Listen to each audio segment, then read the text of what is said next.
70年嘅產權，28個唔到，30分鐘就到港珠澳大橋口岸。每個月仲有1900蚊保底嘅租金。呢一個位置咧係一個好旺嘅區域嚟嘅。一落樓咧，其實咧就買嘢食嘢、消閒乜都有。樓盤對面就係我哋嘅香山新街市場。落樓就有彩蝶軒啦。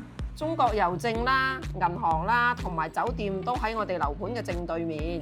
上到嚟呢度，每一層都做得咁精緻，行到過嚟走廊位，仲可以遠遠望到咁靚嘅山景。你睇下，通風採光仲係一流。麻雀雖小，五臟俱全。咁呢一個係37方嘅單位。